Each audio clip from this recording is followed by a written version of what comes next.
Hello everyone and welcome back to my channel. So for today's video, I thought this was kind of a good way to start the new year.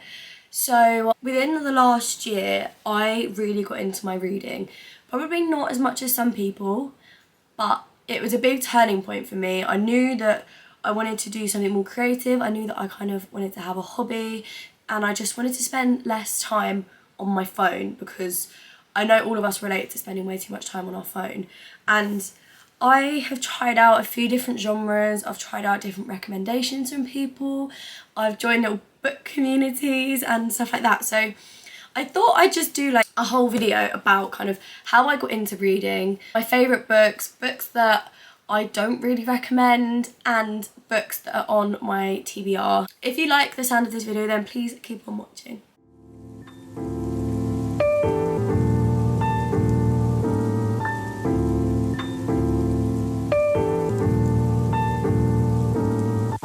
I don't even remember how I got into reading, but I think it was when Colleen Hoover became huge on TikTok. And to be honest, although I look back and like I don't love her books, I'm glad that I read them because it got me into reading.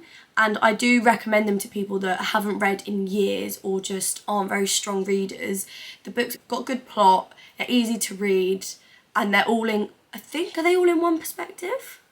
I can't remember, but they are quite good beginner books, like to get into reading, but I wouldn't read one now, but I'm glad I did read them. And after that, I just kept seeing all these TikToks and people would like hype up these other books and I'm like, oh my god, okay, I want to read that, I want to read that. Same as like when you see someone advertise a film, like, okay, that would be quite good to watch, that sounds up my street. So I kind of just got into it, and then as you start reading, you then figure out what genre you like to read, and then you get excited. It's like when you finish an episode of your favourite series, you're then like, oh, I want to watch the next episode. Same with if you're reading a good book, you'll want to read the next chapter. So I just was reading books that kind of had a lot of cliffhangers, and it got me into the momentum of reading. And I feel like once you pick up a habit, usually you stick to it. Like I've been doing it for months and months, so then it just kind of is part of my night routine to read now. I don't usually read during the day, but if I have time to, I will. Another thing that kept me kind of consistent was I followed creators that were into their reading. So Sarah Caroli, she does so many YouTube videos about books, and I just love like watching her, but then the fact that she made book content, I think, made me like her even more. So I've just become obsessed with her channel. And Sophie Jane Miller, again, like I just found her content and then I followed her on Instagram and she had a book club. So I got into more books because of that. And then because of that, my friend was also into reading. I downloaded Goodreads, which is kind of like a social media for reading. And I just kind of became like obsessed with reading. So that's kind of how I got into it. And I'd recommend, like, if you are wanting to get into it, kind of like force yourself to do it. Even if you read 10 pages a night minimum, you get into the habit of reading. Second of all, do ones that like are all rounders, like genuinely has really high reviews and high ratings, because it's not probably specified for like a particular niche, so that it's like most people like it, so chances are you're gonna like it too. Because there are some books that are really hyped and they just put you in a reading slump and you're like, oh, I do not want to carry on reading that. So yeah, just do research. There's a lot of content out there that will help you kind of like decide what books you want to read. I've got my cup of tea and let's go through some of my favourite reads that I've read so far. These are not in order of when I read them. However, one book that I would recommend if you're wanting to get into reading, because I think this was the turning point for me. As I said, I'd read mainly just like TikTok hyped books, and then saw a TikTok that said this got me back into reading as an adult, and I love history and I love stuff like that. So the first book that I'm going to say that I absolutely loved was The Nightingale. I think it's by Kristen Hanna. I don't have it with me because I gave it to my nan to read, but I loved it so much. I think this is one of the only books that I've given 5 stars to. It's so well-rounded, and I just think like it's like a heartbreaking story, but you're always in suspense. You're wanting to know what happens next, and I can't describe it. It's to do with the war, and it's just incredible. Like, it's about someone setting up like a resistance force and like the things that would happen when people were when the Nazis were stationed at people's homes. I can't remember what the term is, but it's just like so real, so raw, but so good. So that was one of my like favourite reads ever. Next was the Once Upon a Broken Heart series, which I just finished reading yesterday, which was A Curse for True Love. And I'm trying to figure out what the order, so it goes, this is the order, 1, 2, 3, as in like that's when they came out. But I think the second one was my favourite, first one's my second favourite, and then the last one's my least favourite. I don't know why, but I literally read this in a few sittings. Like I don't think I've ever read a book this quickly. I just absolutely loved it. Jax is my favourite character, of course, like everyone says. This was recommended by Sarah Caroli, and she was going on about it, and I was like, right, I need to read it. So, and I absolutely loved it, and it just kind of, this wasn't the book that got me into fantasy, but it's got me into series. I don't necessarily love the way the books are written. I don't think, sometimes like everything's just explained a bit too much when like you already understand what's going on. But long story short, it's about a girl that believes in kind of love at first sight and happy endings, and the original book, it's about like the boy she loved doesn't love her back, so she makes a deal with this fate who is Jax, and it comes at a price, and then that's not even like the main storyline, like it just goes off in this whole huge tangent. But it is such a good story. It's just a bit of like a heartwarming story, and I just love it, to be honest. I will say, which I should have said first, the book that got me into fantasy was Powerless by, I don't actually know. Powerless, who wrote Powerless, who wrote Powerless? Powerless. Lauren Roberts. And that was so good. It's Hunger Games vibes, but with powers. It's just so good. Like, I absolutely loved it. I think it took me a little while to read, but it is quite a big book, and I hadn't read a fantasy before, so I think that's why I was just kind of like adjusting to it. But that was like, I think, a 5-star read for me. So just absolutely love it. A, I don't have the best memory. B, I'm not amazing at explaining, so you're better off, if any of these books sound like something you'd like, you're better off just Googling it and reading the blurb. But I gave that to my friend Flossie, so she's currently reading that. I feel like a good in-between kind of book to take you from the Colleen Hoover kind of genre to more a bit different, just away from like just the TikTok viral one. I mean, this is TikTok viral also, but The Seven Husbands of Evelyn Hugo I loved. Again, a bit different. The storyline is nothing like I've seen or read before. Really enjoyed that. Okay, Love Redesigned.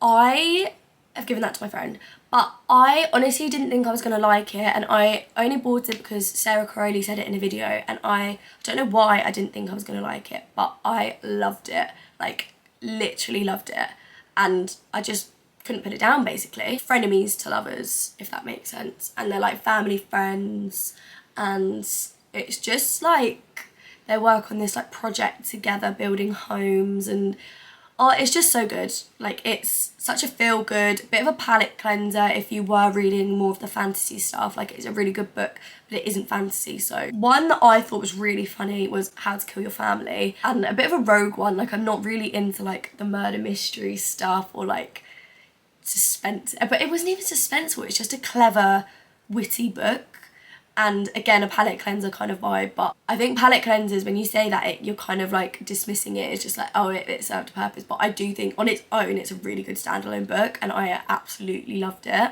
Again, I don't have that because I left that on holiday, you know, in the little like bookshelf things. You do like a little exchange. Where the Crawdad Sings. Now, if you've watched the movie, I don't then recommend reading the book, because I find it hard to read a book after I've seen the thing. So same as Normal People, like I just couldn't get into the book because I've seen the series.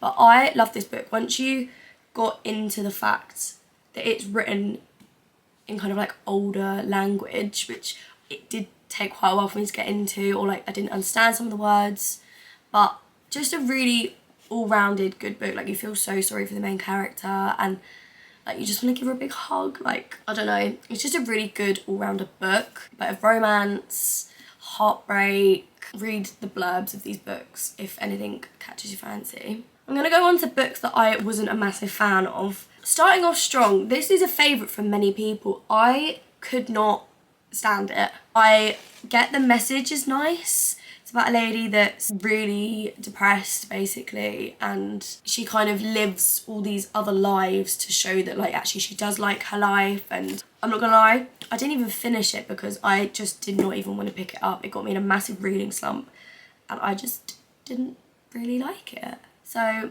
I mean, other people love it, so obviously that's just my opinion, but yeah. And I always feel bad saying that, or I feel bad when people talk about books they didn't love, because I know how many hours and like blood, sweat and tears these authors would have put into this book, and like it was their child, so I do feel really bad, but obviously it's just my opinion. Next is a book called Tidelands, and my friend gave me the series, but it just wasn't for me. It was kind of like old England. She was being accused of being a witch, and like her husband left her, and then she kind of like fell for this man, and like she got tried as a witch and stuff, but I don't know, it just didn't really have a lot to it for me, and it was a bit predictable. And then one that I did like and I did enjoy, but it's such a short, small book, which I've also given to my friend, hence why I don't have it. But it's such a short, small book that I thought I would have literally read it in one sitting, and I didn't. And it's Days at the Murasaki Bookshop. It's quite nice, it's just a bit average, like there's not much to it, nothing much goes on, there's not a massive plot, and I don't really know what I expected, but there's a girl called Glam by Darcy on Instagram, or like, and on TikTok and stuff, but she'd posted about it, and I can't remember what she rated it, but I saw it and I thought, oh, that looks sweet, like I'll read that. And just, it was just like, meh, whatever. I definitely can survive without reading. If I hadn't have read that, like, my life's not changed by reading it. I'm currently reading, this is like a little palette cleanser, The Cat Who Caught a Killer, and I saw this when I was in Waterstones with my dad, and it just, the fact that a cat is in it just made me so happy. So that is what I'm reading currently. I'm only 6 chapters in. The only thing I'll say is I didn't expect the cat in it to talk, so I don't know how I feel about that yet. Yeah. So far it's just quite cute. It's like it is kind of like a murder mystery, but it's not like, so far it's not like a sinister one. It's just like this woman, this retired police detective and her cat figuring out this case. So I just thought it's quite a sweet one to start the year off, because moving on to that, I have got some like bulky stuff that I'm gonna get into. So first of all, my friend has given me her copy of Fourth Wing, which I am very excited to read, but look at the size of it, and the text is tiny. So I am kind of like using this to mentally prepare for this. And I know they are nothing alike at all, but because I just finished Once Upon a Broken Heart, no, Curse for True Love, I thought I need a break from fantasy before I get back into fantasy, but I was so excited. My friend goes on about this all the time. And then on top of that, she's also given me her like box set of ACOTAR by Sarah J Maas, I believe it is. And to be honest, Throne of Glass just appealed to me more, but I feel like that's just because Sarah Caroli was recommending it on her channel like constantly. So Throne of Glass was always one I kind of wanted to read first, but like while I have ACOTAR, I will read that as well, because people kind of, they either favour one or the other, but they're probably like both going to be amazing. So maybe that's my goal, is to read both of them by the end of this year. But that, some of them books are chunky. So yeah, I need some like palette cleansers. I have like a vintage edition of Gatsby, whether it is actually vintage or not, but I bought it from like a vintage bookstore in Portobello Road Market, and I can't remember what happened. I did it at school and I remember really enjoying it, so I want to read the book and then watch the movie again. So that's just gonna again be a bit of a palette cleanser, probably in between like Fourth Wing and ACOTAR, but yeah, we'll see. And another one, I've got the book The Tattooist of Auschwitz, and as I say, I love history, I love those types of books.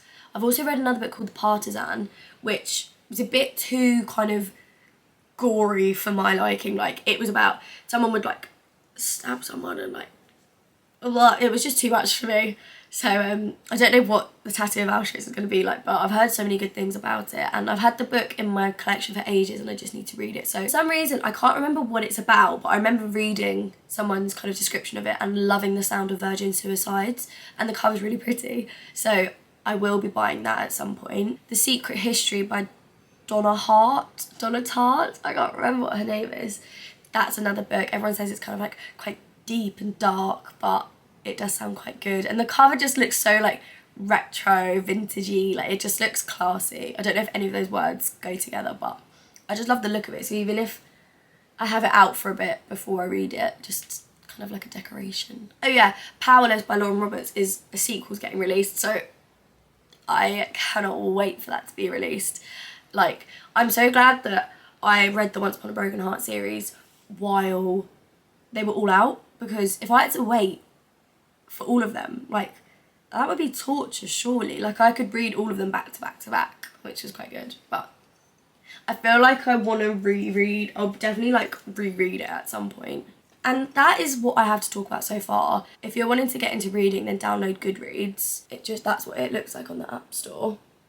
And it just makes it more fun because it's like a social media for reading, and you can follow your friends. I say that, I follow one friend, like me and Grace. I have one friend on there.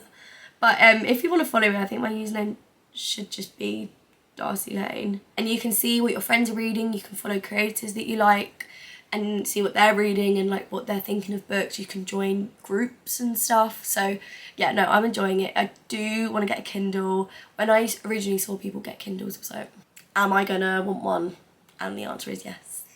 So, but anyway, I hope you kind of enjoyed a different type of video, but I think an amazing thing for everyone to do is just to spend less time on their phone this year, because we don't need our screen time to go up anymore. So get a book, lose yourself in a book, and just, yeah, switch off for a bit. You don't need to be on social media so much. I know I say that and I post a lot on social media, but yeah, it's just quite nice to lose yourself in a book, to be honest. So that is a big recommendation from me to you this 2024. Thank you so much for watching. I really hope you enjoyed, and if you did, please like, comment and subscribe, and follow my other social medias that are always tagged down below, and I will see you in my next video. Bye!